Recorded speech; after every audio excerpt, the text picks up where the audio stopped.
Hi, I'm Dr. Courtney with the Air Force Academy's Quantitative Reasoning Center, and today we're having a look at 14.7 number 30. And this is not a very complicated problem, but there's a lot of steps. And the temptation that cadets encounter when there's a problem with a lot of steps is to kind of start working it and get about halfway through and sort of reason that they can see how the rest of the problem is going to go, and they don't actually work it. They don't actually practice the problem to completion. And keep it in mind that we tend to fight in the same way that we train. That's going to leave us a little short on the graded review because it's sort of like a pilot in practice and in training only going part way through his pre-flight checklist until the end is sort of in sight, even though he doesn't go all the way through it. When the fight comes, when the battle comes, that pilot is not going to really be prepared. Okay, so the problem gives us a function of two variables and asks us to find the absolute minimums and maximums, or if there may be only one, of the function on the defined region D. And now D is defined as the closed region. It's the triangle with the vertices. And keep in mind that I've changed the vertices a little from the exact problem in the book. So even though the sequence of steps you need to do on your homework are exactly the same, the vertices have been changed. So first thing we want to do is we want to interpret or identify the big idea of calculus that we're going to use to solve the problem. So we're going to use optimization, and of course, since this is calculus 3, it's multivariable optimization on a region and its boundaries. And as we develop the problem, we'll see that there's going to be lots of steps. In other words, we need to optimize on the interior of the region, and then we need to consider each of the three sides of the triangle and each of the three vertices separately. So as we develop the problem, let's go ahead and draw a picture in the XY plane of this triangle. And drawing a picture of the region of interest in 2 dimensions is often very valuable both in optimization and in integration type of problems. So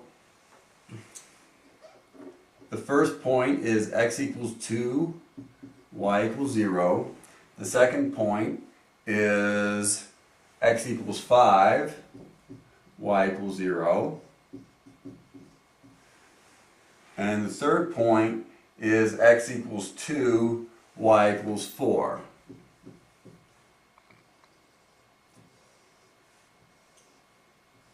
So here is our triangle, and so the region of interest is the interior of this triangle as well as the boundaries of the triangle, and the boundaries are defined as, let's go ahead and call it side 1, side 2, and the bottom side let's call side 3, and let's call the three vertices A, B, and C, and that'll just help with our bookkeeping as we go forward and develop the solution to the problem.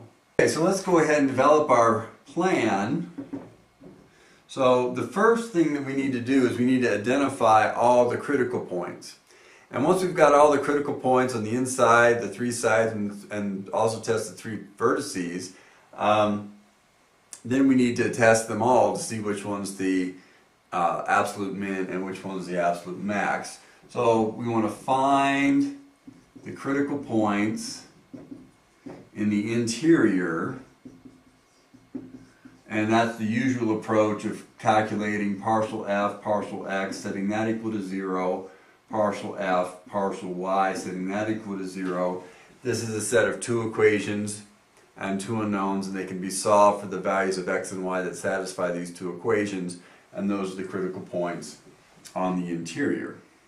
And now we want to find the critical points on side 1, side 2, and side 3.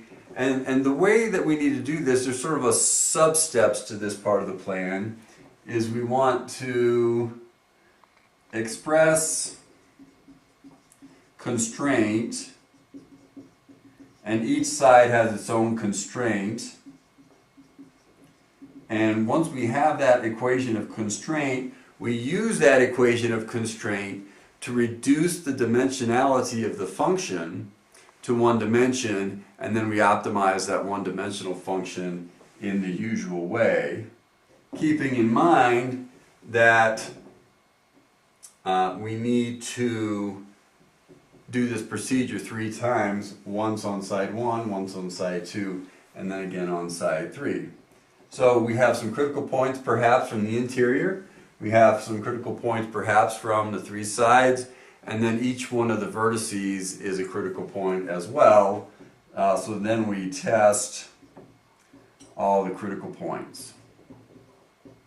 And by test all the critical points, we mean we plug in the inputs, we use the critical points as inputs to the function, we compute the output, and from that list or that table, the critical point with the largest output, that's the absolute maximum, and the critical point with the smallest output, that's the absolute minimum.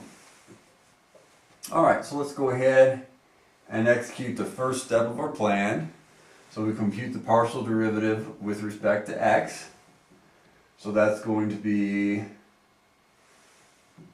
y minus 1, and the partial derivative with respect to y is going to be x minus 2, and we can set these both equal to 0, and if we do that we can pretty quickly see that the critical point on the interior is x equals 2, y equals 1, because that's the ordered pair that solves the 2 equations right above. And then we can think about, well, let's just do a quick check. Is 2, 1 on the interior? Well, sort of. It's on the edge here. So my guess is when we optimize for side 1, this may well end up to be the critical point on side 1 because it's not really in the interior, it's actually on the edge. Alright, so now let's address side 1. And what is the constraint that characterizes side 1? Well, side 1 is a vertical line, and it's a vertical line whose equation would be x equals 2. So now we can return to our original function, and we want to rewrite the function plugging in 2 everywhere we see x, but still leaving it as a function of y. So this would be 3 plus 2y minus 2 minus 2y. So now it's just a function of y because we're on side 1 and that constraint reduces the number of variables. So the 3 minus 2 gives us a 1, and then the 2y minus 2y actually gives us 0. So now we can say, okay, partial f, partial y. I made a mistake there. Let me fix this. The function itself, because all the y's canceled out, is simply constant. So, and now since we only have a function of one variable, we're taking normal full derivatives rather than partial derivatives. So the partial of f with respect to y is 0 because the derivative of a constant is equal to 0. So basically the function's not changing along this line. That line is a line of constant output value, so it appears. Alright, so let's have a look at side 2. So side 2 is this line here, and the hypotenuse is a little more complicated in finding out, well, what's the equation of this line that's forming the hypotenuse. So we can think about it, okay, we could think about slope-intercept form, and the slope, well, we go from 2, 4 to 5, 0, so the rise is negative 4, and the run is 3, so the slope is 4/3.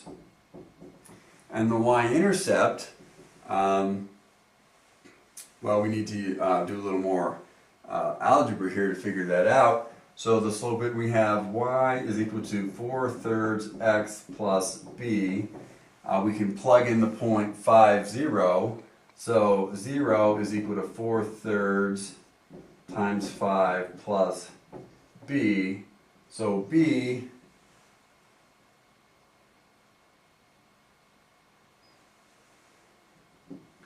is equal to, now this isn't making sense for me. Is the slope really? No, I messed that up. The slope is negative 4/3 because the rise was negative 4 and the run was 1, 2, 3. So the slope's negative 4/3. So now this gives us a b. It wasn't making sense for me because it was looking like b was going to be negative, and from the graph b is obviously positive. So b is equal to negative, actually b is equal to 20/3, positive 20/3, so it's plus 20/3. So this is our equation of constraint. So now we can go ahead and plug that equation of constraint into our original function. So it'll be only a function of x. So this is a function of x, and everywhere we see y, we're going to substitute in y is equal to negative 4/3 x plus 20/3. So this is going to be 3 plus x times, now we make the substitution, minus x minus 2 times y, but we're substituting in.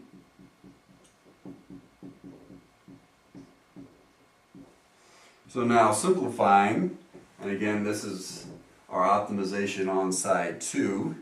So we have 3 minus 4/3 x squared plus 20/3 x minus x plus, the minus and the minus give a plus, 8/3 x plus 40/3. And now this is in need of some simplification. So let's go ahead, and this is the critical point we have so far is 2, 1, and the only critical point we have so far. So we need to keep track of it carefully. But now we're continuing our work on side 2, reducing the dimensionality to a function of x.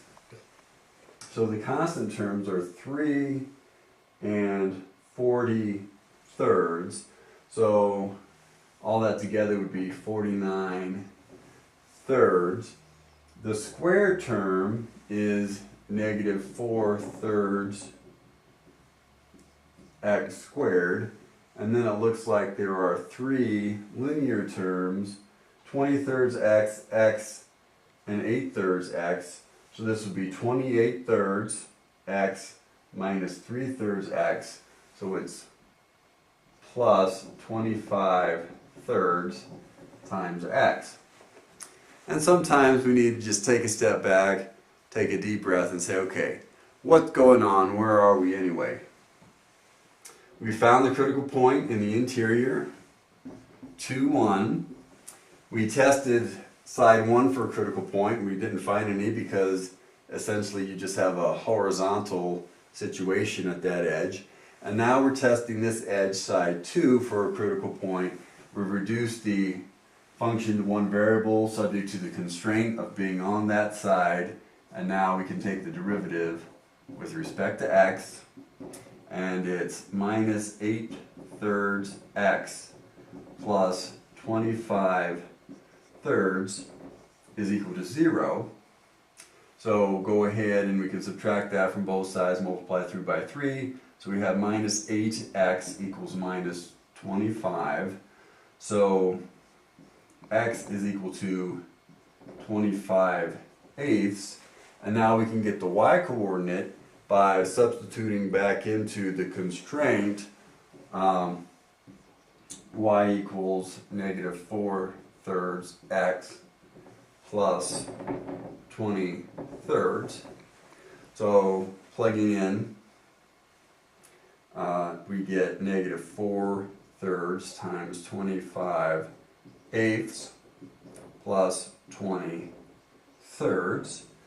So this is -25/6 plus 40/6. So this is 15/6, which simplifies to 5/2. So the critical point at S2 is 25/8 is the x-coordinate, and 5/2 is the y-coordinate. Alright, we've still got a ways to go here, so let's keep running our race. We can consider possible critical points on side 3, and side 3 is characterized by y = 0 because that's a horizontal line running along the x-axis, and that rather simplifies the reduction in variables. So this is f x comma 0, so that's equal to 3 plus, well, x times y is 0 and y = 0, and then we have minus x, and then we have minus 0. So our function reduced to one variable along this side is simply 3 minus x, and then differentiate. We have -1, which is never equal to 0, so there's no critical point there as well. So when we think about our critical points that are in view are 2, 1, 25/8 and 5/2, as well as the 3 vertices. So we've got all of our critical points. Turned out that there's 5 of them. And so we can make a table. X, Y, and the X, Y pairs here need to correspond to our 5 critical points. And now the output of our function evaluated at each critical point. So X is 2, Y is 1. So if we plug in f of 2 comma 1 is going to be 3 plus 2 minus 2 minus 2y, but 2 times 1, so that's 5 minus 4 is simply 1. Alright, well, let's go ahead and test our second critical point. 25/8 and 5/2. So evaluating the function at 25/8 and 5/2 gives 3 minus, and now the product, 25/8 times 5/2. And now, oops, it was plus the product, let's be careful, plus that minus x, 25/8 minus 2y, which would be 10/2. So this term here is going to be 125/16. So we're going to have 48/16, because that's what 3 becomes, plus 125/16 minus 50/16 minus 80/16. So we managed to rewrite it with a common denominator as we were moving along. So I get 53/16, and let's double check that. 48 plus 125 minus 50 is 123. 123 minus 80, oops, caught a mistake there. 123 minus 80 is actually 43/16. And so that's somewhere between 2 and 3, right? 32/16 is 2, 48/16 is 3. Alright, so now we need to test at each of our vertices. So at 2, 0, we need to think about our output.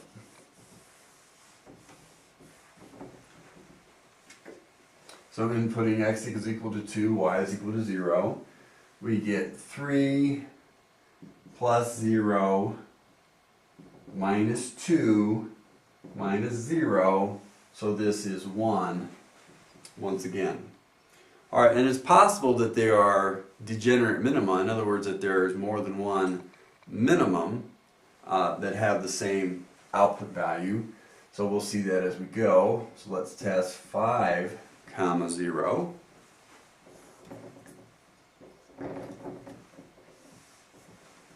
So testing 5, 0, we get 3 plus 0 minus 5 minus 0. So this is -2. So that's now our leading candidate to be the absolute minimum because it's less than 1. And so our final critical point is 2, 4.